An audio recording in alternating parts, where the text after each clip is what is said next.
un éster, es un éster. Si es un oxígeno, se llama oxón. Si está con azufre, se llama tión. ¿Ya? Entonces, oxones y tiones. ¿Cuál es la diferencia? Para inhibir la enzima, tiene que estar de esta manera. Si entra como tión, entonces en la metabolización se pasa a oxón. ¿Ok? Entonces, ¿qué significa? Que si es oxón desde que entró, rapidito va a presentar el cuadro clínico. ¿Ya? La velocidad con que se presenta la intoxicación, mientras que aquí tiene que haber un paso metabólico. Esa es la diferencia entre esto. Y cuando ustedes dicen tión, ¿se acuerdan de malatión? Paratión. ¿Ya? Entonces, pero cuando ya nosotros decimos, ¿y cuál es el metabolito de paratión? Paraoxón. ¿Ya? Entonces, el metabolito de paratión, paraoxón. Y ese es el que hace la inhibición. ¿Ok? Entonces, en general son ésteres del ácido fosfórico. Generalmente son liposolubles. ¿Qué significa eso? Si me lo aplican en el cabello, ¿se absorbe? Entonces, atraviesa las membranas celulares. ¿Cuáles? Todas. Por la vía que haga contacto, va a haber ingreso. Si me lo colocan para matar piojos a los niños, si alguien se lo tomó como un desparasitante, si alguien lo ingirió por un intento de suicidio, o si alguien está aplicando un plaguicida y ese plaguicida es volátil, o sea, tiene volatilidad, ingresa. ¿Ya? Entonces, por eso es la importancia de estos órganos fosforados. ¿Qué otra cosa? Realmente son poco volátiles en general. ¿Ya? Entonces uno dice, la vía de absorción inhalatoria debería ser menos. Pero hay una condición, ¿ya? A mayor temperatura, la volatilidad se incrementa y puede haber ingreso. Entonces yo les pregunto a ustedes, ¿cómo son las temperaturas en nuestros campos? ¿Es alta? ¿Somos cálidos o no? Sí, ¿verdad? Y por eso es que la gente dice, hay que irse de mañanita a hacer la fumigación, ya que la temperatura está más baja. Pero ustedes ven a nuestros agricultores que pasan de sol a sol, dicen, ¿ya? Entonces realmente se incrementa esa absorción por vía inhalatoria, ¿ya? ¿Qué otra cosa es importante acá? Se hidrolizan en medio alcalino, ¿ya? Entonces eso significa que fácilmente pueden destruirse, ¿ya? Entonces en un medio alcalino, ¿ya? Si tuviéramos un derrame o algo, si usamos una sustancia alcalina, podríamos acelerar la hidrólisis de esa sustancia. A diferencia de otros donde y eso disminuye la vida media en el ambiente, ¿ya? A diferencia de otros que no se puede, pues como el DDT, que tiene 30 años de vida media, entonces van a pasar más de 100 años para que se elimine esa sustancia, ¿ya? Mientras que en esto no. Y esto también sirve para el manejo médico.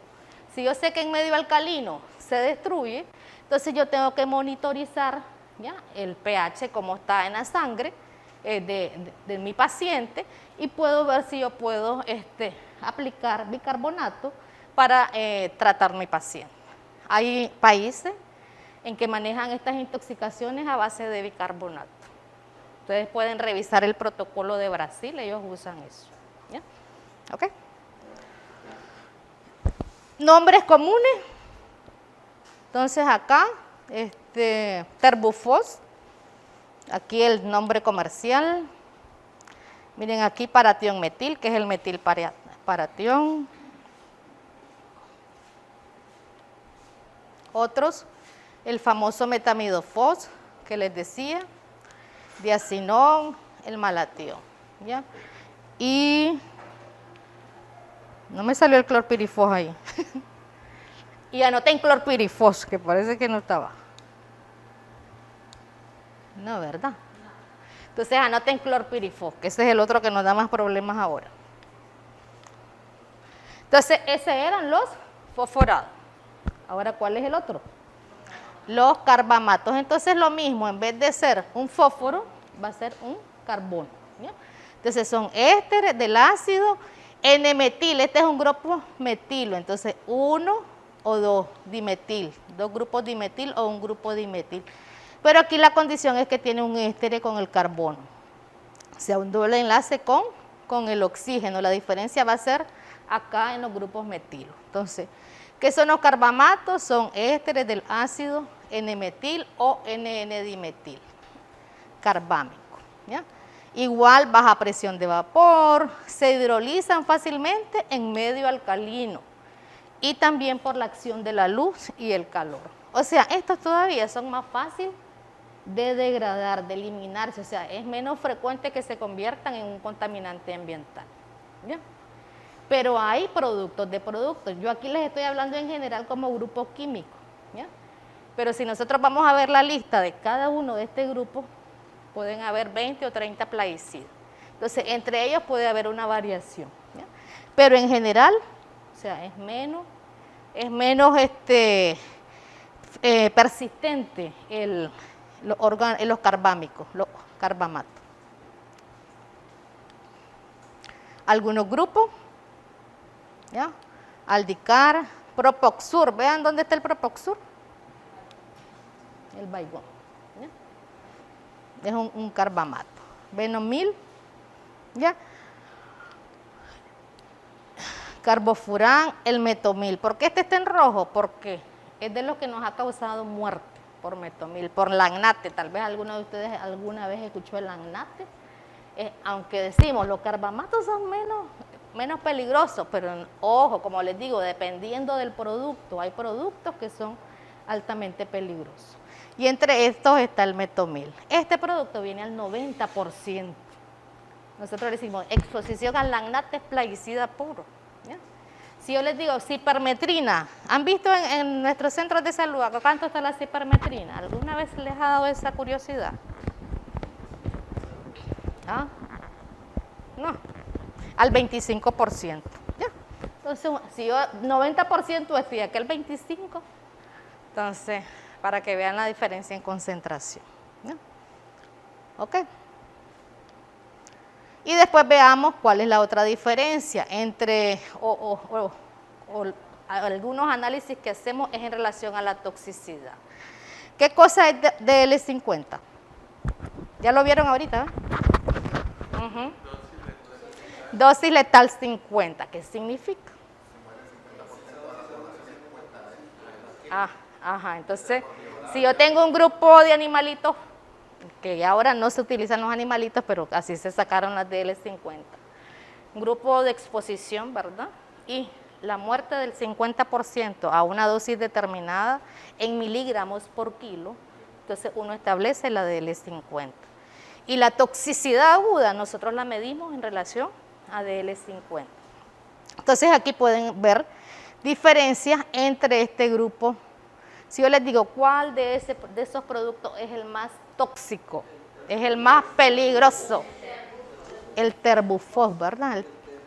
No le puse los terbufos, 2 miligramos por kilo. Ajá. Entonces aquí es inversa. Ya, a menos dosis, más toxicidad. Menos dosis, más toxicidad. O sea que con poquito y nada, la gente se va a intoxicar. Si yo les digo, a ver, ¿qué pasaría si nos exponemos a 1 libra de abate? ¿Cómo será la toxicidad del abate ese que nos mandan de vez en cuando a ir a aplicar en las casas? ¿Es bajita? Bueno, ¿cuánto? 1%.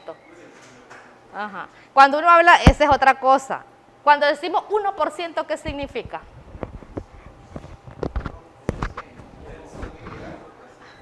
¿Ah? 1 por cada 100, pero ¿qué? ¿Ese 1 qué es? Miligramos, kilogramos, un gramo por, ya, 1 gramo por 100, en 100. 1 gramo, si son 100 gramos, 1 gramo es del producto o del ingrediente activo y 99 son los inertes y todo lo que la doctora les dijo en formulación. ¿Ya? El 1%. Por eso yo les decía, en el otro que era el 90%, 90 de plaguicida, de ingrediente activo puro, y el 10% otra cosa.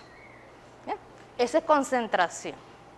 Pero cuando yo les digo DL50, es la cantidad en miligramos por kilo de ese plaguicida, ingrediente activo, ¿verdad?, que me va a ocasionar la mortalidad en el 50%. ¿Ya? Y lo medimos así. Después yo necesito saber si nosotros quisiéramos saber, esta persona ingirió, le explicamos, eso se lo dio, doctora, sí, ¿verdad? Lo de la DL50 del formulado y eso, sí, ajá. Entonces, ya aquí ya estamos claros que 2 miligramos por kilo es el más tóxico. Temefos, este es el ingrediente activo del abate. ¿Ya? El abate es el nombre comercial. Temefos, para que conozcan que lo hemos y todavía aplicamos. Entonces, 1226. Tienen razón, mire, de todo eso, uno dice, ya, no hay problema, ya. Ok, el Temefos, ¿ya? Y por eso es que lo aplicamos, y ahí es donde uno le explica, y hay un órgano fosforado aplicando en la casa, en salud pública. Ah, pero es que la DL50 es eso. Y además lo aplicamos al 1%, o sea, el producto que va ahí es 1%. ¿Ya? Entonces 1 gramo por cada 100. Habría que ver en realidad cuánto le estamos aplicando a la pila. ¿Ya? Ok. Pero para su efecto larvicida, no, porque ahora usamos el BTI. ¿Ya? Pero en algunos lugares todavía se usa el abate. Sí, se sigue. ¿Por qué de otra generación? No, o sea, porque en realidad, recuerden que los plaguicidas hacen resistencia. ¿Ya? ¿Ya? Entonces uno tiene que valorar si realmente esa cuestión es efectiva o no. Y al final es más efectivo usar el biológico, ese es un plaguicida biológico, el otro, BTI. ¿Ya? Entonces hay lugares en que, ¿cuál es el problema? Que la gente no cuida ni el abate. O sea, no, uno lo pone en la pilita, pero sacan todo el agua. Y el BTI menos. Lo agreden, agresión, ¿verdad? Y aquí está un epidemiólogo de Chinandega, puede decir, ¿y cuánto nos cuesta eso? ¿Ya? Un montón de dinero, un montón de gente que se vuelve a enfermar, no podemos controlar los focos, entonces hay que sensibilizar a la gente, pero hay que saber, o sea, si alguien dice, ¡ay, me estás aplicando un plaguicida y yo no sé nada del abate! Entonces no tengo argumentos para hablar con la gente. ¿Ya? Entonces, acá, ya dijimos quién es el más, bueno, me regreso. Entonces, para que quedemos claros con, esta cosa me está matizando. Si yo les digo, a ver, muchachos, un señor se tomó 60 cc de metamidofos. 60 cc de metamidofos al 60%. Pesa 75 kilos. Se lo tomó así puro. Agarró 2 onzas y se lo tomó. ¿Cuántos miligramos se tomó esa persona? Pesa 80, digamos que pesa 80. 80 kilos pesa. Se tomó 60 de un producto al 60%.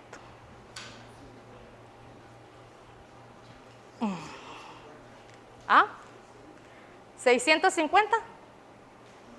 ¿650 qué? ¿Qué cosa, sí? Miligramos por kilo.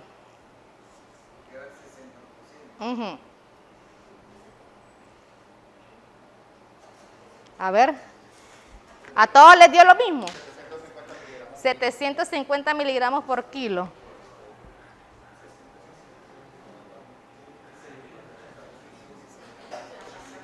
Ya. Entonces decimos, en 100 hay 60 gramos. ¿Ah? Pero tenemos ahí, solo la levantamos.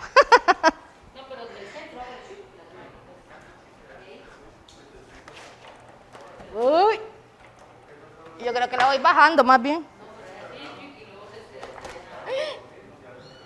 No sé. Yo creo que más bien estoy... es que era abajo arriba. 270. A ver, a ver, doctor, venga. Pase ahí. Ay. Entonces se tomó 60 cc.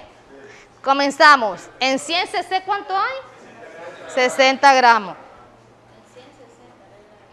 En 100 hay 60. Y se tomó 60. Entonces en 60, ¿cuánto habrá? En 100 cc hay 60. En 60 que se tomó, ¿cuánto hay? Después lo convertimos. 6 por 6.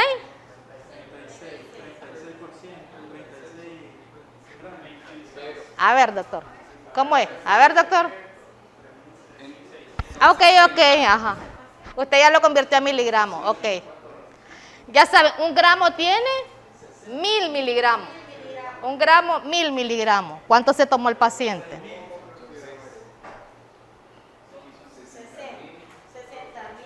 entre el peso. 750. Ahora pase usted, pues, a ver. Ahí, oh. Venga para acá. Ahora venga usted, pues, denle, vamos. ¡Bravo! 6 por 6, 36. Yo les dije, 6 por 6, ¿cuánto es? 3.600 o 36.000. 36 gramos. 36 gramos. 36.000 miligramos. Entre el peso, ahora sí. ¿Cuánto es?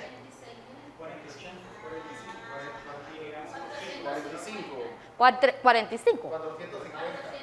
40. ¿Ah? ¿Y ahí? 36.000 entre 80, muchachos. Se nos murió el paciente. Estaba, mejor no le saquemos la dosis.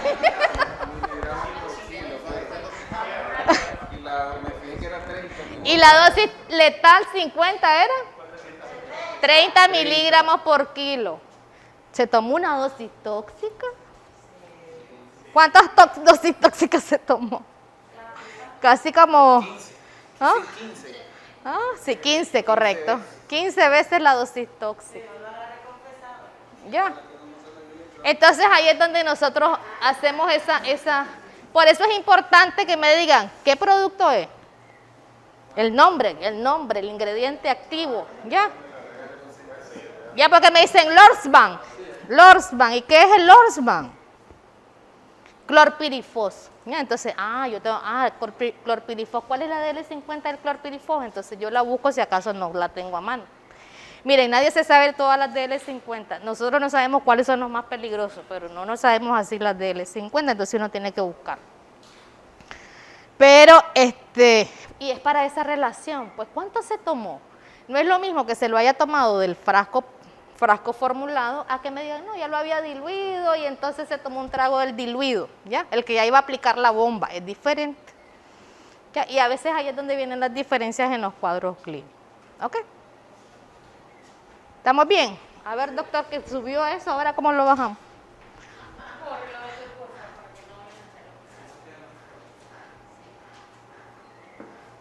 ¿Estamos claros en eso? Pues, ¿verdad? Recuerden eso, 1 gramo igual a 1000 miligramos. Porcentaje es tantos gramos en 100 de producto. ¿Ya? Ok, sigamos.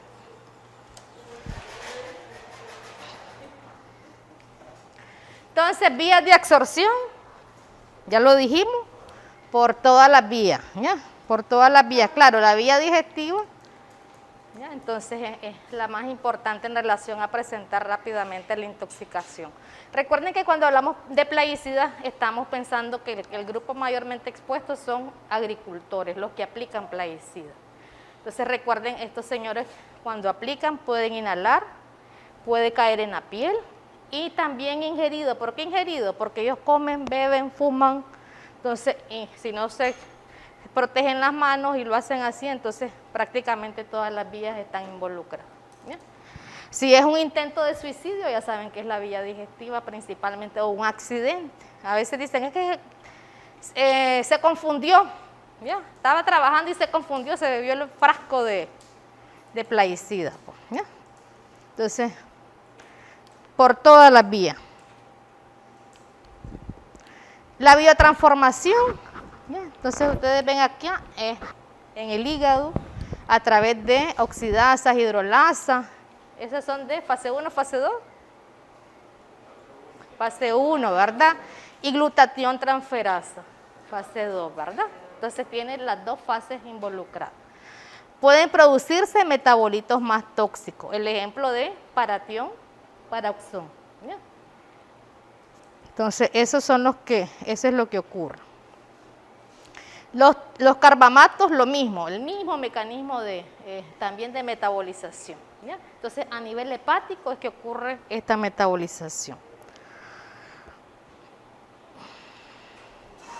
Las vías de eliminación, principalmente renal, ¿ya? Principalmente renal. Algunos tienen alguna eliminación por S y los más volátiles pueden también tener alguna eliminación por vía expiratoria. ¿Ya? Entonces, pero la principal es esta. Entonces, ¿qué significa en nuestro manejo? Mantener orinando ese paciente, ¿ya? Para que él elimine la sustancia. Entonces ahora venimos a lo que es importante en esto, que es el mecanismo de acción. Entonces nosotros decíamos, es un inhibidor de la enzima. Aquí es solo para que vean, entonces esto me refleja, ¿qué cosa? El sistema nervioso y esto me refleja la placa neuromuscular, el músculo, mejor dicho. Entonces todo esto se llama la placa neuromuscular. Lo estoy aquí presentando a nivel de eso. ¿Qué receptores hay en el músculo que actúan donde el neurotransmisor es acetilcolina? Son los receptores nicotínicos. ¿Ya? Entonces son los que están afectados. Cuando tengamos manifestaciones musculares, ustedes van a ver que... Entonces aquí, ¿qué es lo que me está reflejando? Está el nervio, hay una transmisión, un estímulo nervioso, se liberan estos cuadritos verdes que están representando a la acetilcolina, se unen al receptor. Pero aquí en el receptor, o sea, ella actúa, pero inmediatamente debe de actuar la enzima para separarlo del receptor. ¿Ya? ¿Ok? Porque si se queda esto aquí permanente, ¿qué sucede? El neurotransmisor permanente en el receptor nunca se va a relajar el músculo, ¿verdad? Porque estamos reflejando músculo.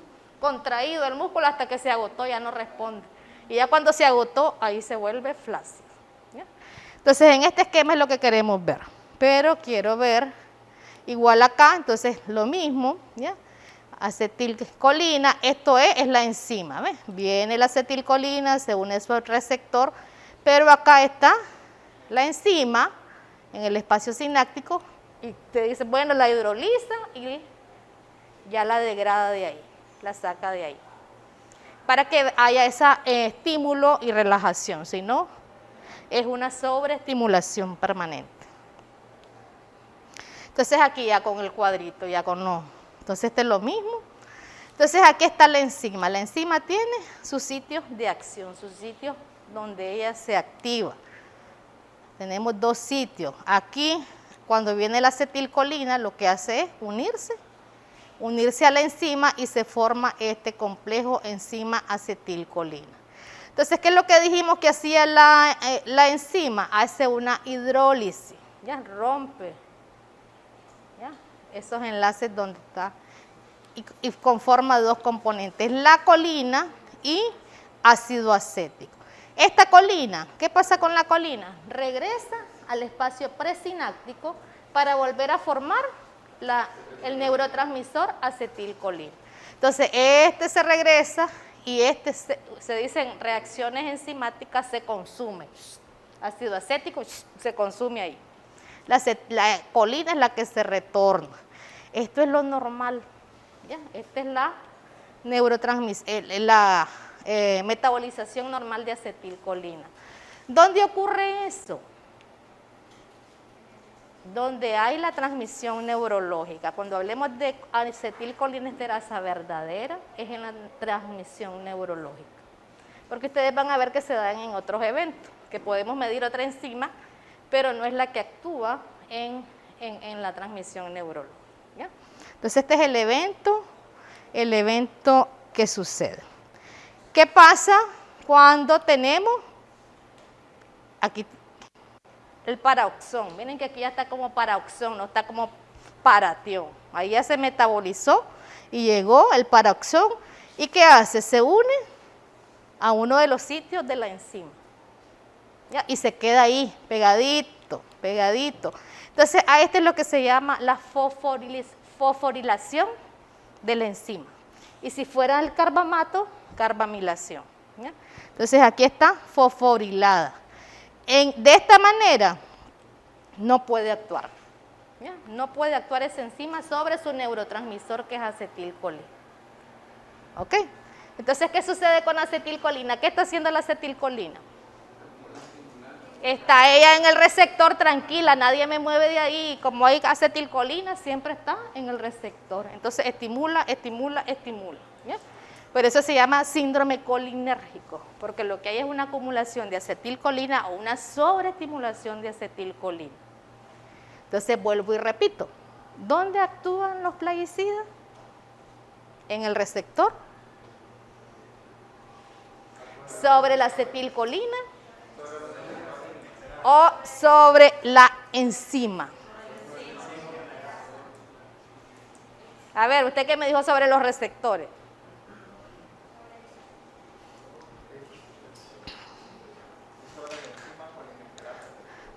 Vuelvo al esquema porque este es el nervio. Aquí se dan cambios, ¿ya? Despolarización y cambios energéticos y de voltaje. Y entonces, ¿qué sucede? Se libera esto que se llama acetilcolina. ¿Ya? En esta liberación de neurotransmisores, lo que uno dice es la neurotransmisión nerviosa. ¿Ya? ¿Para qué se libera este neurotransmisor? Para venirle a decir a este músculo, contraete. ¿Ya? Esa es la orden que le está dando. Contraete. ¿Ya? Pero cuando él ya está en el receptor, que es posináptico, o en este caso en el músculo, ¿ya? Nosotros vemos que se une, pero se vuelve a separar. Y ya entonces actúa esta que dice E, que es la enzima. ¿Ya? Entonces la enzima hace que no se separe, se hidrolice, ¿ya? Acetato y colina, la colina se regresa, se vuelve a hacer más acetilcolina y así está el ciclo normal. ¿Ya? Entonces yo le digo, ¿dónde actúa? Aquí en la acetilcolina, aquí en el receptor o aquí en la E de enzima. ¿Ah? Sobre la enzima, ¿verdad? Entonces ustedes ven que realmente, porque esa es una de las preguntas que les hacemos, ¿dónde actúa? Otra cosa es que por acción de acetilcolina, entonces se manifiestan los efectos, ¿dónde? En los receptores mucarínicos, en los receptores nicotínicos y la expresión a nivel del sistema nervioso central. ¿Ya? Eso es otra cosa. Pero como mecanismo de acción es en la enzima, fosforilando la enzima o carbamilando la enzima, si es un carbamato. ¿Estamos claros? Ok. Clarísimo, porque eso es lo fundamental. Si entendemos eso, ya vamos. Entonces, por esa acumulación de acetilcolina, entonces tenemos el síndrome colinérgico. Y aquí viene. La inhibición de la colinesterasa acumula acetilcolina, que es el mecanismo fundamental. ¿Ya? Ok. Entonces, ¿dónde ejercen esa acción la acetilcolina o esa inhibición? ¿Dónde la vamos a ejercer? ¿Ya? Entonces, aquí tenemos, como es inhibición de enzima, dijimos que esta, la verdadera que significaba, que es la que actúa en la transmisión neurológica. ¿Ya? Entonces, esto sí tiene que ver con el cuadro, con la severidad del cuadro clínico, se puede correlacionar. Entre más inhibida esté, más grave el paciente. ¿Ok? Y pero vean dónde está, en el sistema nervioso, en la placa neuromuscular, en los ganglios autónomos y en los glóbulos rojos. Por eso es que también le llamamos colinesterasa eritrocitaria. ¿Ya? Colinesterasa verdadera, colinesterasa eritrocitaria. ¿Qué sucede acá? También tenemos la butirilcolinesterasa o pseudocolinesterasa. Ella no actúa sobre acetilcolina. ¿Ya? Es otro su sustrato. ¿Ya? Y está presente en sistema nervioso, en páncreas, en hígado y plasma. Entonces, por eso es que aquí también conocemos colinesterasa plasmática. ¿Ya? Las dos son inhibidas por los plaguicidas, o sea que las dos van a disminuir. O sea que las dos me sirven de marcador. Y la que más rapidito se inhibe es la plasmática. Como para hacer diagnóstico, entonces, ¿ya? Pero para correlacionar severidad, la eritrocitaria. Y para dar seguimiento a los trabajadores, que usted estaba diciendo, si es un agricultor y tiene baja la colinesterasa, tiene 50, ¿qué hago? 50% de actividad. Que siga trabajando con los plaguicidas inhibidores, o lo saco del trabajo, lo retiro. Y después le pregunto, ¿y cuándo lo regresan? ¿Cuánto va a estar fuera del trabajo? ¿Qué me dirían? Cuando suba, cuando baje más, nunca jamás en su vida. Use equipo de protección, por supuesto, porque no usaba. Entonces aquí viene la recuperación, hasta que haya ya un nivel que sea normal de colinesterasa. ¿Ya? Cuando haya una recuperación de la colinesterasa eritrocitaria. Y como está en los glóbulos rojos, se relaciona la vida media del glóbulo rojo. ¿Ya? Entonces más o menos uno dice, si está muy baja, hasta 3 meses puede estar ese señor. ¿Ya? Dependiendo de la severidad con que tenga esa inhibición. Ok. Bueno. Entonces, ¿dónde actúa? Aquí es para representar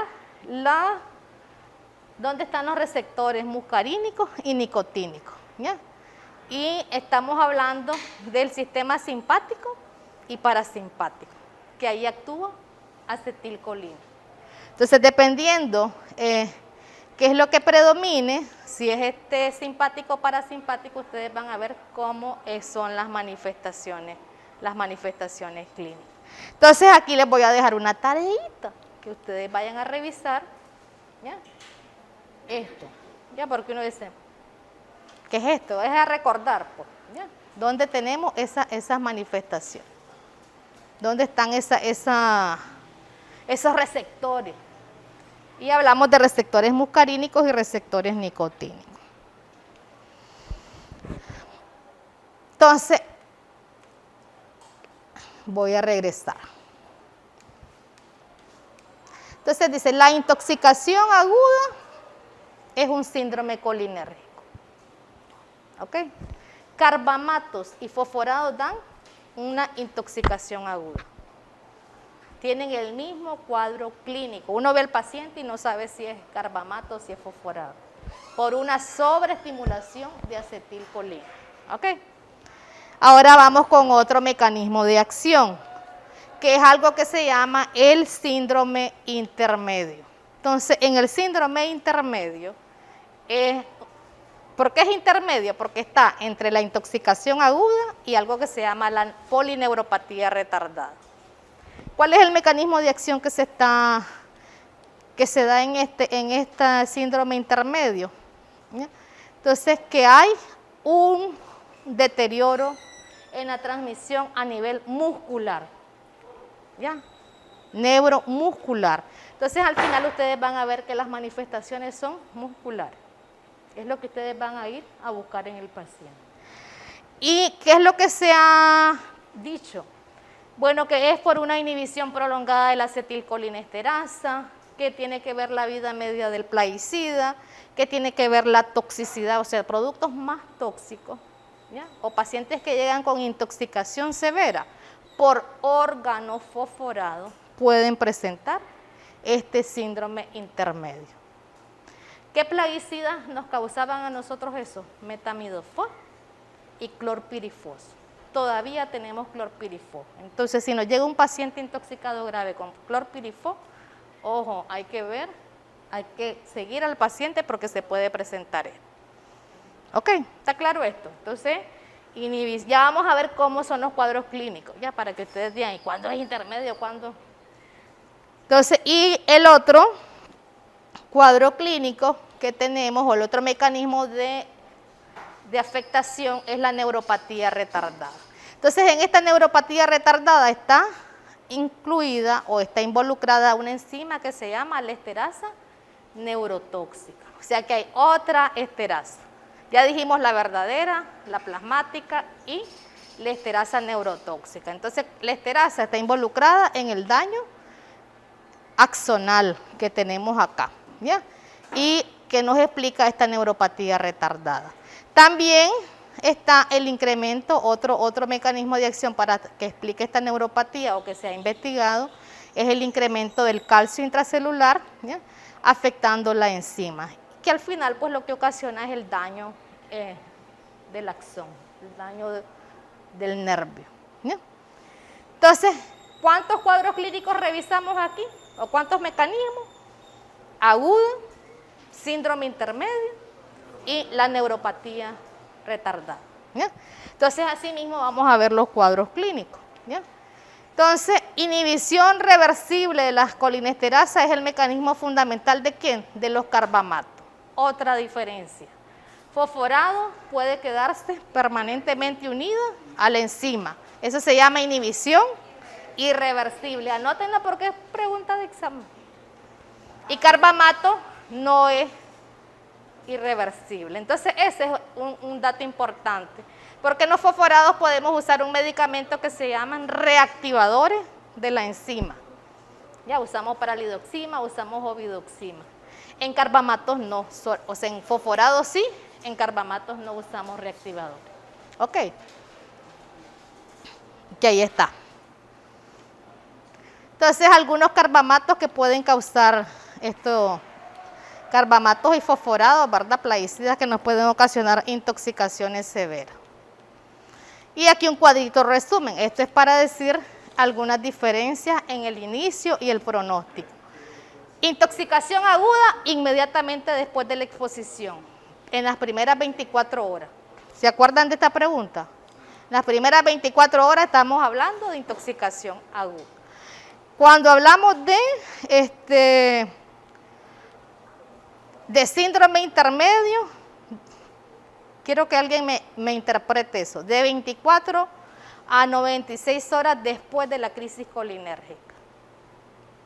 La crisis colinérgica es las manifestaciones que yo estoy teniendo de la intoxicación aguda, o sea que tengo síntomas muscarínicos, nicotínicos.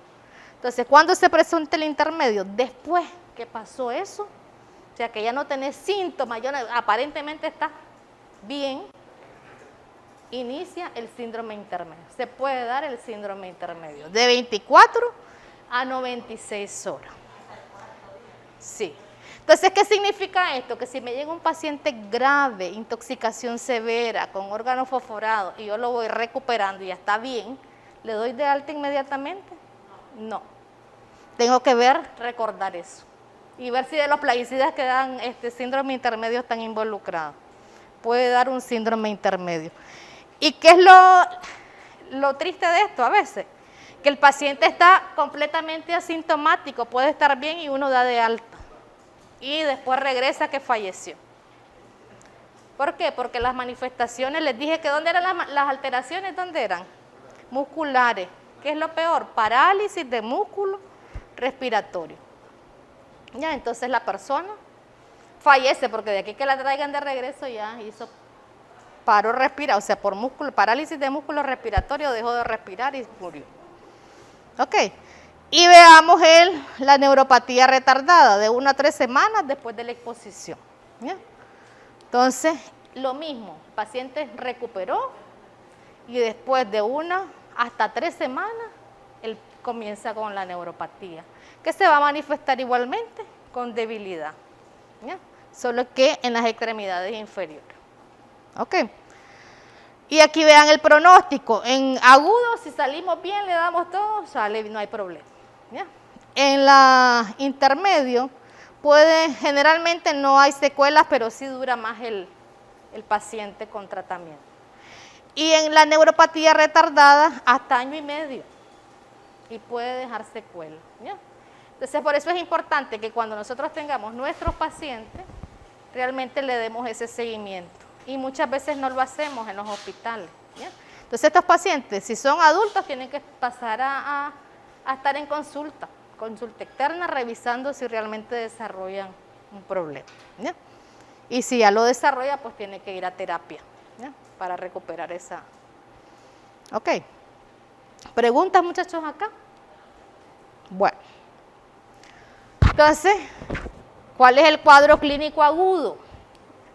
Entonces hay un síndrome muscarínico, un síndrome nicotínico y un síndrome neurológico central en la intoxicación aguda. Ahora sigue, aquí sí. Muscarínico estimula receptor muscarínico. Esa acetilcolina que está incrementada estimula muscarínico. Este estimula nicotínico y este los estimula, pero a nivel sistema nervioso central. Y así van a ser las manifestaciones. Entonces, en el muscarínico, parasimpático, ¿ya? En el nicotínico, estimulación de la unión neuromuscular. Y en el neurológico central, una fase de estimulación y después una de depresión. Los pacientes pueden llegar convulsionando y después en coma, pues, o sea. ¿Ya? Entonces, podemos ver una gran variedad de cuadros clínicos. ¿Qué es lo más frecuente que vamos a ver? Lo muscarínico.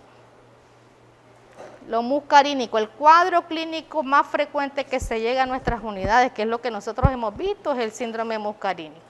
Y se caracteriza por qué. Si yo les digo acá, miosis, ¿ya? Miosis es lo más característico, pero vean, puede haber midriasis. Y por nicotínico puede haber midriasis. Pero lo más frecuente es miosis, ¿ya? Más todo esto. Visión borrosa, porque tiene la pupila, no va a ver, ¿verdad? Visión borrosa, hiperemia conjuntival, dificultad de la acomodación. Y después yo les digo, todas las reas posibles. ¿Qué cosas hay? Rinorrea. La salida de la secreción nasal, ya, rino, ¿verdad? Entonces, broncorrea, en el bronquio, en el pulmón. Diarrea, ¿ya? Entonces, todas las secreciones de glándulas exocrinas, nosotros las vemos, ya las podemos ver. Entonces, ese es el otro pilar del diagnóstico del síndrome colinérgico. ¿Ya? Entonces, nosotros vemos rinorrea, broncorrea. ¿Por qué hay cianosis, disnea, dolor torácico, tos? Si tiene broncorrea, ¿hay un buen intercambio alveolo capilar? No, entre más cantidad haya de secreciones se dificulta, va a haber dificultad respiratoria, cianosis, disnea, tos porque hay que sacar la secreción, ya. Entonces, esto es todo lo que la broncorrea se va llevando de la mano de lo otro, ¿ya? Y por eso en el pilar de atención del paciente, este es uno de ellos. Tenemos que secar secreciones. ¿Cómo secamos secreciones? ¿Con qué? Con atropina. ¿Ya? Secar la broncorrea es con atropina. Ok, está bien. Ahora veamos aquí. Bueno, la otra, diarrea, vómito, todo lo que ya les dije. ¿Ya? Entonces, diarrea, cialorrea. Si tiene diarrea el paciente, le vamos a dar le damos carbón activado y le damos catártico en el manejo. Sobre el carbón activado, les dijimos, ¿verdad? Revisamos, ¿ya? Porque ya tiene diarrea. Ok. Si vamos a dar carbón, no vamos a dar catártico. Tiene vómito. Y acá, ¿cuál es el otro signo que siempre llevan los pacientes? La mayoría de las veces. Bradicardia.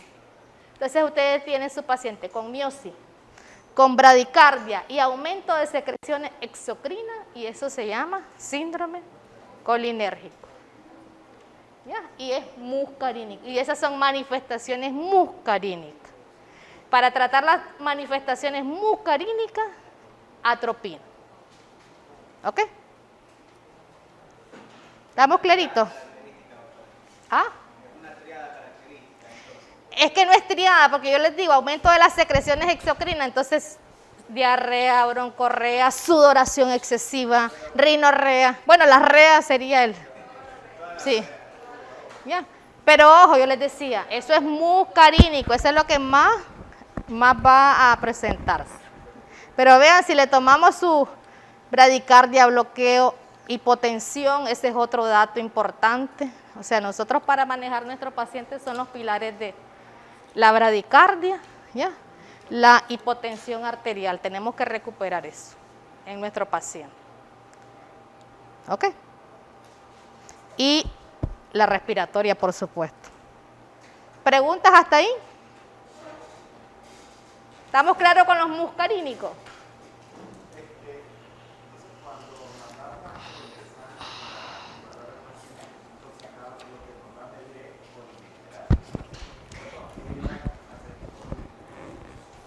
No, la enzima.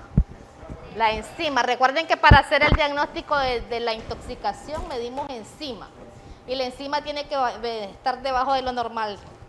Ya les voy a... O sea, si está, por si acaso no está, menos del 10% de actividad es una intoxicación severa. O sea que el 90% está inhibido. ¿Qué significa eso? Si el valor es 100, ¿cuánto va a tener ese paciente? Va a tener 10 de actividad. ¿Ya? Hay diferentes métodos, por eso no les estoy diciendo, el que medimos acá en Nicaragua se llama consumo de hidróxido de sodio. Anoten eso porque creo que no... les vamos a compartir, ¿verdad? El documento de... el otro. Ajá, ajá. Ajá. Entonces hay diferentes métodos. Es que ahí lo vivón, o sea, lo vivón ese se mide en unidades, ¿ya? Pero el que medimos nosotros en nuestro CNDR y en los laboratorios, Matagalpa mide. No, bueno, no sé si Matagalpa lo hace, creo que Matagalpa sí, pero la mayoría lo que hacen es consumo de hidróxido de sodio. ¿Cuál es el valor normal para que lo tengan ahí anotadito? 0.35 a 0.45. 0.35 a 0.45, como el CO2, me acuerdo, 0.35 a 0.45 mililitros de consumo de hidróxido de sodio. ¿Cuál sería el 100% de actividad ahí? Si yo digo, lo normal, ¿cuál sería? Nosotros siempre lo sacamos con el 0.35, ¿ya? O sea, lo normal, ese es el valor normal, ¿ya? Si me da menos, si me da 0.12, ¿cuánto sería eso? Como el 30%, ¿verdad? De actividad. Entonces así sacamos, hacemos una relación, ¿ya? ¿Ok? Esa hipertensión arterial es la que se presenta al inicio inicial, pero con los nicotínicos, ¿cierto? Es que los nicotínicos es parte de sus manifestaciones directas nicotínicas. Pero vean que también en los muscarínicos puede haber, pero es más frecuente la hipotensión. Sí. Pues les digo, ¿qué es lo más frecuente? La miosis, la bradicardia, las reas y la hipotensión arterial. Pero uno dice, muscarínico y colinérgico, todas las sudoraciones, todas las reas por todos lados, la miosis y la bradicardia. ¿Qué?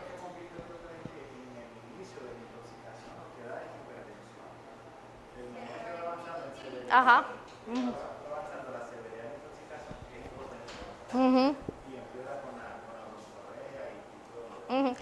A ver, recuerden que si el paciente tiene, o sea, por efecto muscarínico puede haber hipotensión, pero además está perdiendo líquido, todas esas secreciones que están saliendo, está perdiendo líquido, entonces eso hace que si uno no repone, hace que también se prolongue ese efecto.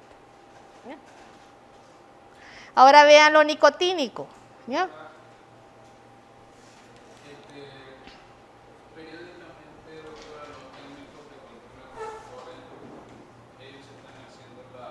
Colinesterasa.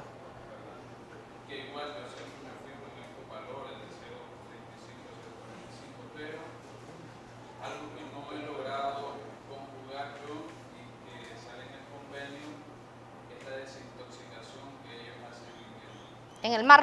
normalmente.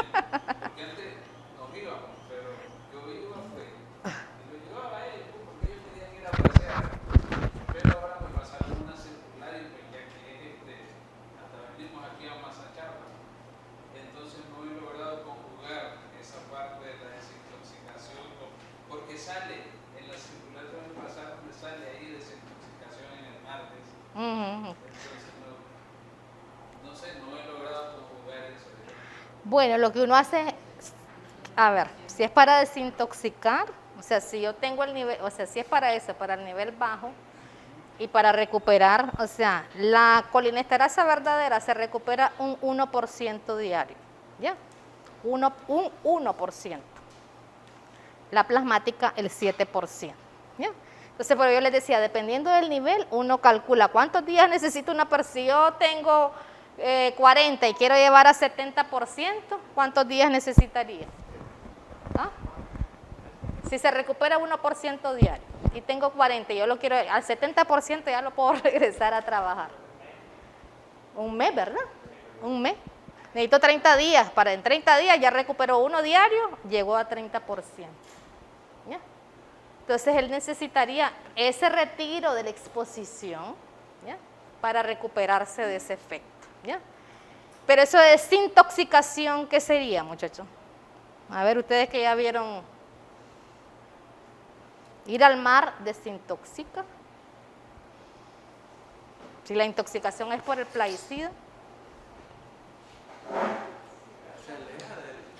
Se aleja de, sí, pero es una exposición, pero es un día, ya, entonces eso es lo que les quiero, o sea, realmente van un día, no están con exposición, pero es un día, ya.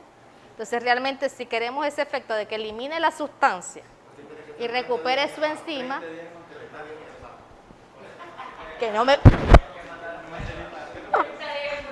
¿Se imaginan 30 días? ¡Qué alegre! Alejarlos de la exposición, ya. Pero, ahora, ¿qué cosa aplican los muchachos? ¿Qué cosa qué estamos aplicando en nuestra jornada? ¿Qué plaguicida?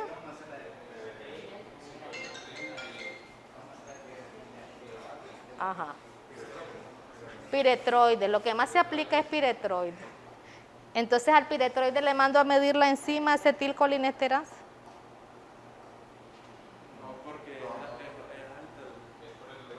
¿Por qué? ¿Por qué? Me dijo alta, algo. ¿A quién le mando a medir inhibido? ¿A quién le mando a medir la enzima?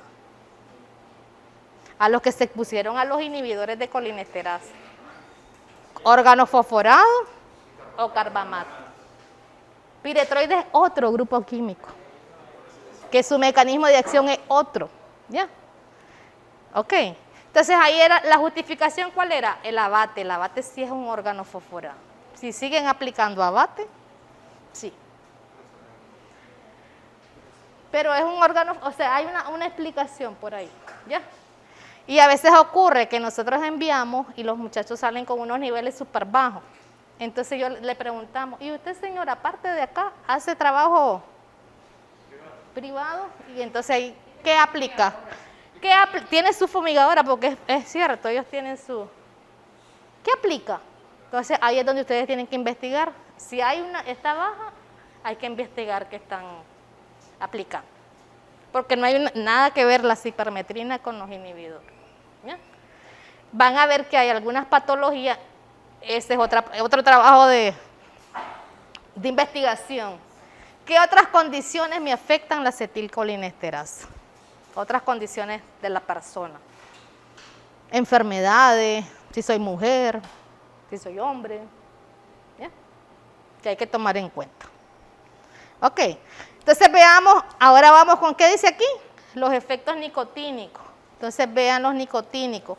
Hipertensión transitoria, cefalea, taquicardia, ¿ya? Eso es nicotínico. Dijimos que los nicotínicos, placa neuromuscular, ¿verdad? También, ¿ya? Placa motora, calambre, ¿ya? Debilidad, fasciculaciones. ¿Cuántos de ustedes han visto fasciculaciones en los intoxicados? ¿Ya?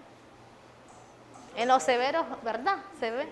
Entonces este es un dato importante, ya uno lo ve.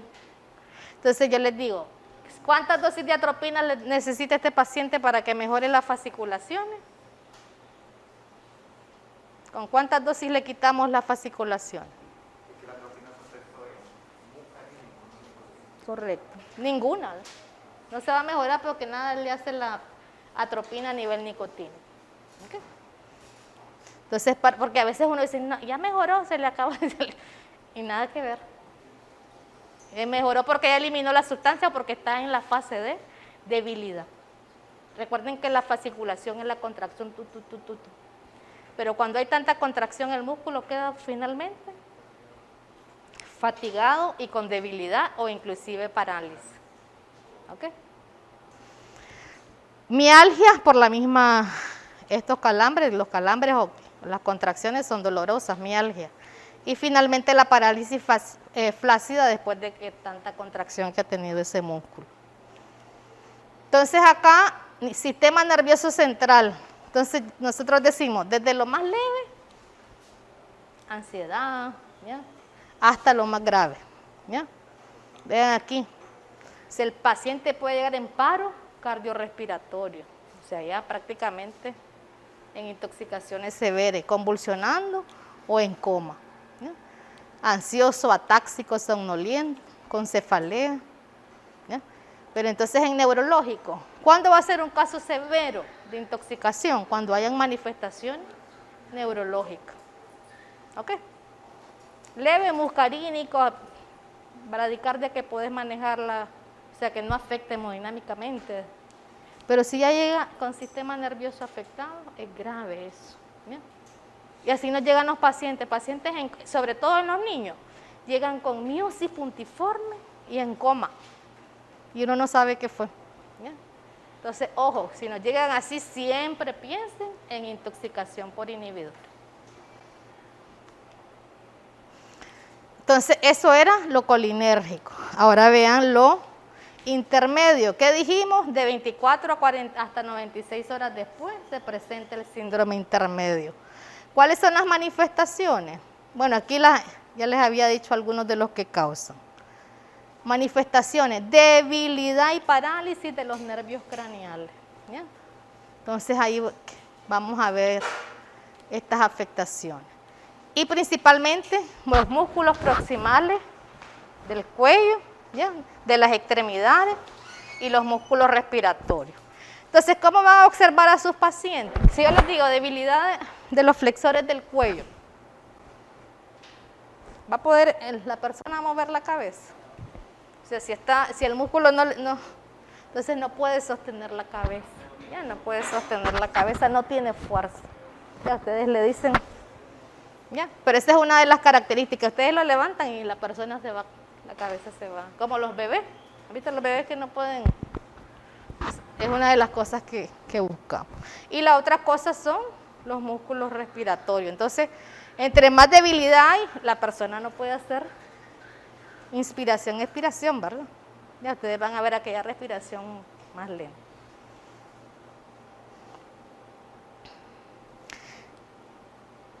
Proximales, arriba, ¿ya?, principalmente. Ahora veamos en la neuropatía retardada. Es una neuropatía, es una axonopatía, ya dijimos que ayer el daño, simétrica. ¿Qué significa? Las dos extremidades, distal, extremidades inferiores, sensitivo y motora. ¿Ya? Distal, simétrica, la sensibilidad y la motricidad. Esa es una neuropatía retardada. ¿Cuándo se presenta? De 1 a 3 semanas. De 1 a 3 semanas después de la crisis colinérgica. ¿Ya? Ahí está. Algunos de los plaguicidas. Entonces aquí este ciudadano, por eso lo prohibimos, y aquí está el clorpirifos que yo les he... Este es el que tenemos que tener cuidado ahora, porque todavía lo tenemos. Miren el paratión, el malatión, hay intoxicaciones de estos aquí, a pesar de que no, ya está prohibido. Hay gente que ahí tiene guardaditos, de vez en cuando llegan esos casos. Las manifestaciones, como son sensitivo-motoras, entonces vean desde calambres, sensación de quemadura, hormigueo, debilidad de los músculos peroneos, no puede sostener el pie, ¿ya?, porque hay debilidad. Entonces para caminar tampoco pueden deambular y tienen que abrir, o sea, que hacen una marcha amplia para poder sostenerse y no caerse. Entonces, y eso uno lo observa solamente que pongas al paciente a caminar. Si lo examinan en la cama, no van a observar mayor cosa.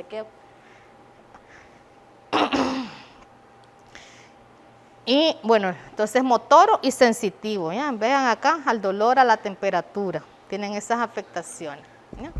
Atrofia muscular, entre más este tiempo pasa, mayor daño muscular, entonces hay atrofia muscular, signo de Romberg, ha afectado el equilibrio, la pérdida de reflejo aquiliano y la parálisis. ¿Ya? Eso va, entre más profundidad de daño a nivel del axón, vamos a tener esas manifestaciones.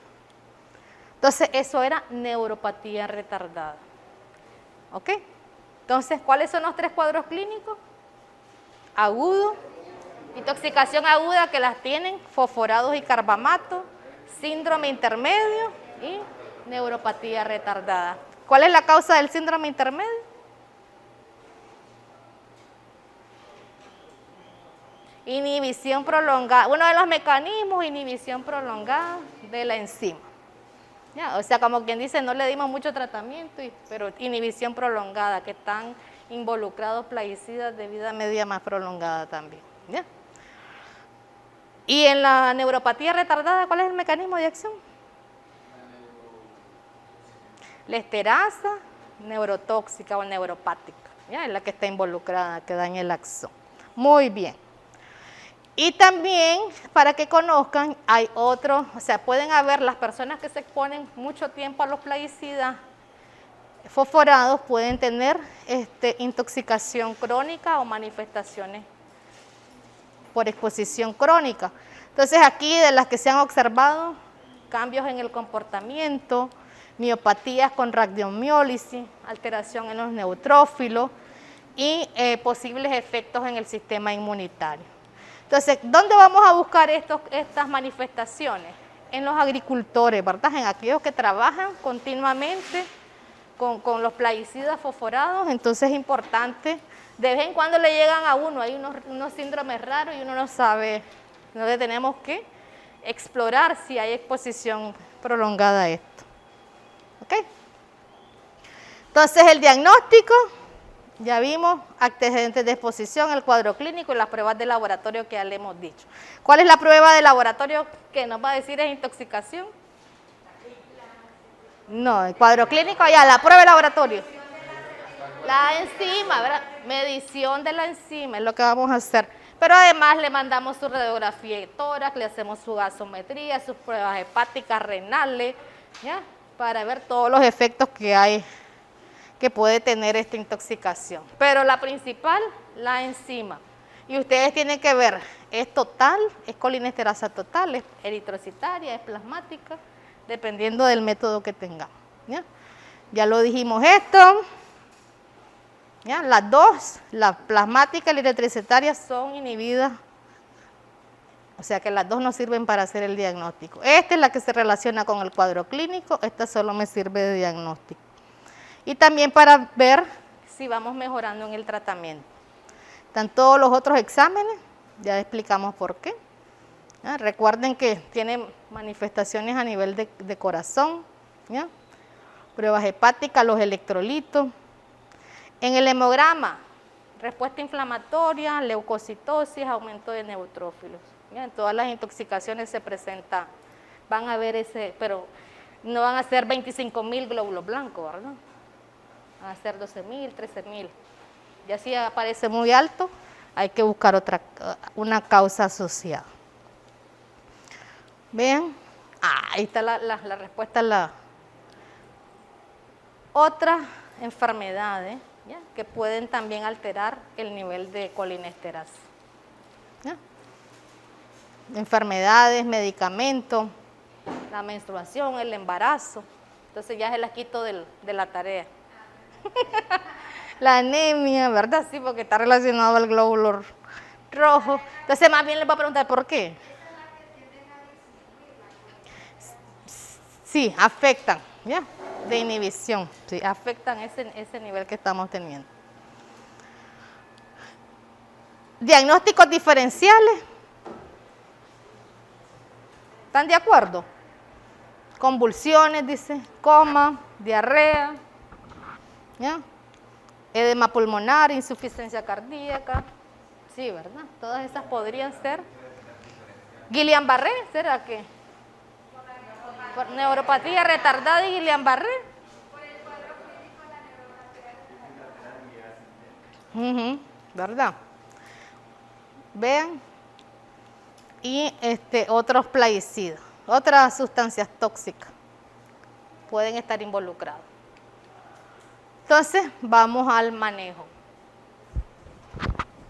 ABC, descontaminación, ¿ya? Antídoto y sintomático. ¿Ya? Y sintomático. Entonces, importante en su ABC, quitar secreciones si está con la cialorrea y broncorrea saliendo saliva por todo, hay que aspirar, hay que entubar porque hay que oxigenar al paciente, hay que poner sus líquidos, ¿ya? Líquidos de mantenimiento, reponer pérdidas de acuerdo a cómo llegue el paciente. ¿Ya? ¿Qué nos sucede? Porque aquí dice básico oxigenación. Porque cuando dicen es un órgano fosforado, ¿qué es lo primero que dice uno como médico? Vos decís fosforado y empezás en antídoto, atropina. Atropina, 1 miligramo, ya. Porque es que hacemos la conexión, fosforado y atropina. Pero es importante esto, si el paciente llega con dificultad respiratoria, con hipoxemia, y a mí se me ocurre poner atropina, ¿qué va a pasar con el corazón? Vas a desencadenar más arritmia de la que ya lleva el paciente y puede fallecer. Por eso es que aquí dice básico la oxigenación. ¿Ya? O sea, si no está bien oxigenado, no corras con la atropina, tenés que oxigenar, tenés que estabilizar.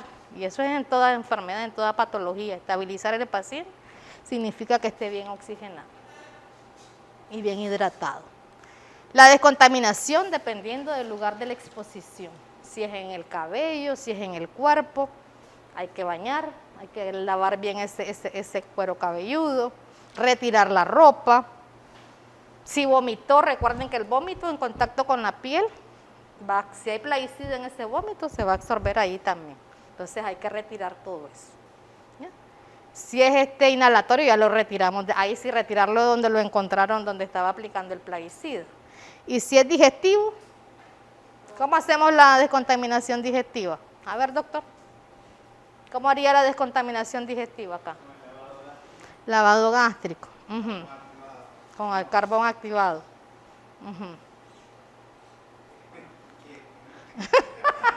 No, yo le estoy... Lavado gástrico, carbón activado. ¿Lo aspira o no lo aspira? ¿Lo entuba o no lo entuba antes de lavar? Como si le ponemos, como decía el doctor, a nivel primario, como le llegó un paciente, sería la aspiración. En este caso, o inducir el vómito primeramente. Inducir el vómito y luego de inducir el vómito podemos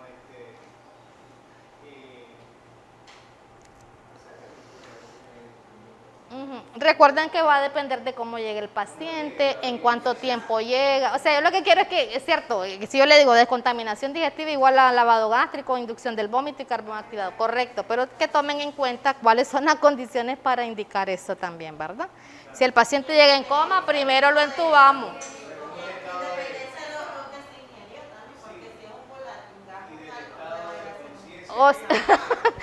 Esa es una de las preguntas, ya le puedo decir le cayó estaba limpiando ahí, se le vino ¿con cuántos litros le hacemos el lavado gástrico? Estaba limpiando el estante de plaguicidas del señor que vende y se le vino el recipiente. ¿Con cuántos litros le hago el lavado gástrico a ese paciente? ¿Ah? Con ninguno porque no lo ingiere, ¿verdad?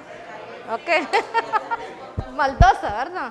Entonces, pero ¿por qué les digo eso, muchachos? Porque así pasa, llega al hospital y uno asume que se lo tomó y la gente sin haber consultado bien comienza el lavado gástrico. ¿Ya? No es, o sea, no es chiste, es verdad, así lo hacen, ¿ya? Entonces, por eso primero, ¿qué digo? Descontaminación depende de la vía de exposición. Depende de... ¿Ya? Así entonces orientamos la descontaminación y de ahí tienen que tomar en cuenta lo que ya ustedes revisaron, el tiempo. Si fuera digestivo, el tiempo. Fue hace 5 horas. O le digo, póngale carbón activado cada 4 horas. Aunque haya sido hace 3 horas. Entonces, como si me dan el nombre del plaguicida, yo pudiera averiguar si eso tiene circulación enterohepática o grave, entonces sí se le puede indicar, ¿ya? Entonces, aquí lo que tienen que es ir más allá de lo que mecánicamente a veces hacemos, ¿ya? Entonces, recordar eso nada más. Creo que ahí están claros ya con el carbón, ya lo hemos visto. Ahora vamos a la atropina. Entonces, en carbamato, atropina. En fosforado, atropina más reactivadores de la colinesterasa. Ya de entrada les digo, nosotros no tenemos reactivadores. Y esto es para los casos graves y con manifestaciones nicotínicas y neurológicas principalmente. Porque lo muscarínico lo tratamos con atropina. ¿Ok? ¿Cómo damos la atropina?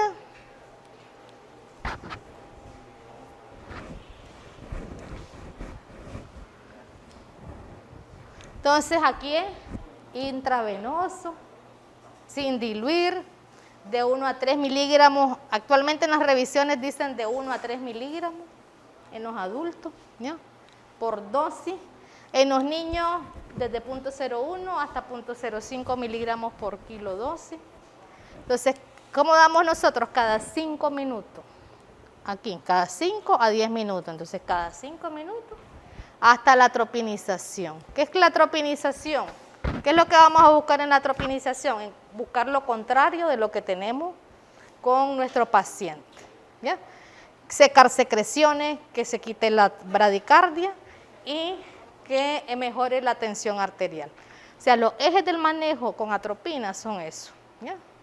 La bradicardia, tratar la hipotensión y secar secreciones bronquiales. No que haya midriasis, porque es una de las primeras cosas, ya está midriático el paciente. No, ya están secas las secreciones, ya tiene buena frecuencia cardíaca, ya tiene una tensión arterial estable, ¿ya? Para eso damos atropina. Entonces, ya cuando nosotros, pero ¿cómo uno sabe? O sea, ¿cómo vas a saber que ya está atropinizado? Con esos datos. Pero además vos vas a ver el paciente ya, si no hay secreciones en la piel, o sea, si estaba sudoroso, ¿cómo va a estar la piel? Va a estar seca. Si ya nos estamos pasando, va a estar un poco caliente la piel, ¿ya? Y a veces rubicunda, o sea, rojita, ¿ya? Ojo, peligro, sí, si subimos mucho la dosis, alucinación, ¿ya? Intoxicación atropínica. Entonces uno tiene que saber manejar eso. Si decimos cada 5 minutos, tenemos que a la par ir poniendo esos signos vitales, todo eso que estamos diciendo, cómo están las secreciones, cómo está la pupila, cómo está la tensión arterial, cómo está la frecuencia cardíaca, tenemos que hacer un flujograma anotando eso, ¿ya? Entonces, lo iniciamos así. Ok. Atropina, muscarínico, nada con nicotínico, nada que se le quitaron la fasciculación. ¿Ya? Ok. Entonces, aquí están los datos de atropinización. Miren, rubor, sequedad, midriasis y taquicardia. Ya si nos pasamos de la dosis, ya está intoxicado. Fiebre, agitación y delirio. Peligroso. Tuvimos un caso en que se salió de la sala la persona y se tiró, o sea, se fracturó porque tanta atropina que se le puso, ¿ya? Entonces eso es peligroso. ¿Reactiva la enzima la atropina? ¿Dónde es que actúa, dijimos? Receptores muscarínicos, ¿verdad? Receptores muscarínicos, no reactiva la enzima sigue unida, ¿ya? Sí. No actúa sobre los nicotínicos ni en el sistema nervioso central, y esto ya lo dije. Si el paciente está cianótico, más arritmia, ya podemos desencadenar arritmia severa y se muere. Preguntas con atropina. ¿Cuándo dejamos de aplicar atropina? ¿Cómo la retiramos? ¿Cómo han hecho ustedes? A ver. El uso de infusión de atropina. Sí, entonces aquí realmente en esta, uno puede usar infusiones a 0.08 miligramos por kilo. Le vamos a mandar, hay una revisión, ahí están las infusiones. Cuando es mucha cantidad, por ejemplo, si está grave, no voy a estar cada 5 minutos rompiendo, ¿verdad? Entonces se hacen las infusiones, ¿ya? 0.08 miligramos por kilo. Y también cuando ya vos lográs la atropinización, entonces, 0.08 miligramos por kilo hora. Así mantenés la otra cosa que nosotros hemos hecho, si yo digo, en una hora le pasé, cada 5 minutos necesito 3 cada 5 minutos. En una hora, ¿cuánto le pasé? 3 por, ¿cuánto? A ver, en 10 minutos 2, por 6, 12, por 3, 36 miligramos. Entonces yo le dejo en una infusión 36 miligramos para una hora. Si con eso la persona necesita eso, ¿ya? Pero si no, se saca con la otra. Y ya para dejar un mantenimiento, sí, un mantenimiento. El problema es que tiene que haber, eso es vigilando. Por eso que tiene que estar en terapia intermedia o intensiva. También se utiliza, lo que se deja es un 20% de lo que necesitamos, ya para dosis de mantenimiento. ¿Ya? Si al final necesite 20 miligramos, ¿cuánto sería el 20% de 20 miligramos? 2, 4. 4 miligramos en una hora. ¿Ya? Dosis respuesta. Usted tiene que estar vigilando cada hora porque uno tiene, si el paciente mejoró, entonces uno tiende a ir retirando la bomba, sí. Entonces, ¿qué hacemos nosotros? Vamos retirando, o realmente no disminuimos la dosis, sino que prolongamos el tiempo. Por ejemplo, si yo decía cada 5 minutos, después cada 10, cada 20, hasta que llegamos a una dosis única. ¿Ya? 0.08 miligramos por kilo oro. Ya. ¿Qué es la otra cosa? O sea, realmente no hay un esquema, yo les digo, o sea, aquí no podemos decir como los antibióticos, cada 6 horas, tanta dosis. Es dosis respuesta. ¿Ya? Va a depender de cómo responde el paciente, va a depender de la severidad del caso. Hay unos pacientes que llegó con el cuadro clínico y con 3, 4 dosis. ¿Ya? Entonces a veces uno dice, ¿será que realmente tenía lo que me dijeron? Porque ya las 4 dosis ya está bien. ¿Ya? Entonces hay que evaluar bien esos casos. Al menos 24 horas. Sí. Sí. 24 horas al menos. ¿Ya? Recuerden que todo, a ver, lo que no quiero es que me digan, ella dijo las 24 horas y yo se lo retiro. Dosis respuesta. ¿Qué significa dosis respuesta? Que si él va mejorando, yo voy disminuyendo. Si con lo que disminuyo está bien, sigo disminuyendo. ¿Ya? Pero yo les digo, hay pacientes que están graves, entonces no van a mejorar rapidito. Entonces, ¿ya? Va a depender de cómo yo voy anotando todo y él mejora. No puedo, ojo, no se retira de una sola vez la atropina. Se reintoxica el paciente. ¿Ya? Y eso es lo que evaluamos. Cuando yo les digo, evalúen, ¿qué significa? Le bajaste la dosis. ¿Cómo está la frecuencia cardíaca? Mirarle las pupilas, la temperatura, las secreciones. ¿Ya? Entonces anoto. ¿Qué sucede si yo voy bajando y me da datos de reintoxicación? ¿Qué hago? ¿Comienzo con la dosis inicial? ¿O retorno a la que tenía anteriormente donde él estaba tranquilito? Retorno a la anterior que tenía, ¿verdad? No comienzo otra vez. No, retorno a la dosis anterior que estaba tranquilo. Y ahí lo dejo, lo vuelvo a observar 2, 3 horas y vuelvo a intentar. ¿Ya? Recuerden que va a depender del plaguicida. Hay plaguicidas que inclusive se acumulan en grasa. Entonces, la vida media es bien prolongada. ¿Ok? De todas maneras, revisemos porque les vamos a dejar un caso clínico, ¿verdad?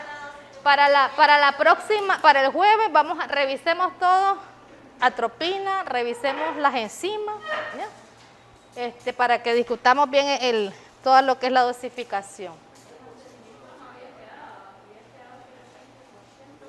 El 20% del todo, o sea, ya cuando está atropinizado, o sea, ya llegó, atropinizado, pero no puedo retirar la atropina. Entonces debo de dejar una dosis, ¿ya?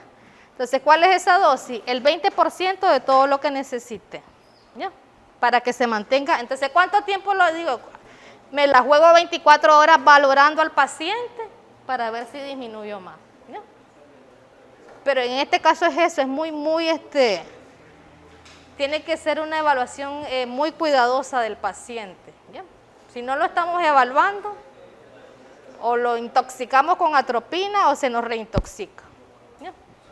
Ok. ¿Estamos claros? Entonces, en el caso que veamos, como les vamos a mandar ahí una información, una bibliografía, entonces revisemos bien lo de las dosis, ¿ya? Las diferencias, si es adulto, si es niño. Aquí han habido casos que de una sola vez le ponen 8 miligramos a las personas, ¿ya? Entonces, imagínense, ¿ya? Ok. ¿Qué pasa? A veces hay datos, hay también efectos paradójicos de la atropina. Vean por qué es intravenosa, si se puede dar por otras vías, ¿ya? Para que lo discutamos el jueves. ¿Ok? Entonces, ¿cuál es lo otro que podemos dar, dijimos?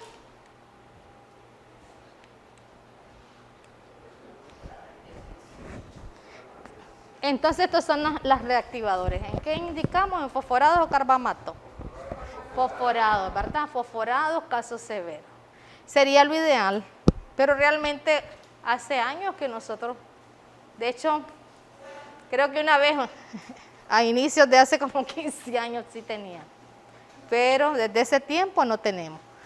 Aquí solo es para saber pues de que existen estas sustancias que son reactivadores, en otros países sí pueden haber, pero a nivel, ni siquiera a nivel de las Américas, o sea, porque nosotros estamos en una red de centros de toxicología y no hay, o sea, no tenemos, no se tiene, ¿ya? Los que sí pueden, los que sí en algún momento tienen, pues se nos dice que tienen, son las personas que, sobre todo los militares en otros sitios, ya por los famosos, eso no se los mencioné, que los órganos fosforados, ustedes saben que hay sustancias que han sido utilizadas como gases de guerra, ¿ya? Entonces, ese tipo de, sí tienen ellos especialmente tratamiento, e inclusive ellos andan sus ampollitas de atropina como un manejo inmediato de la, ¿ya? Ok.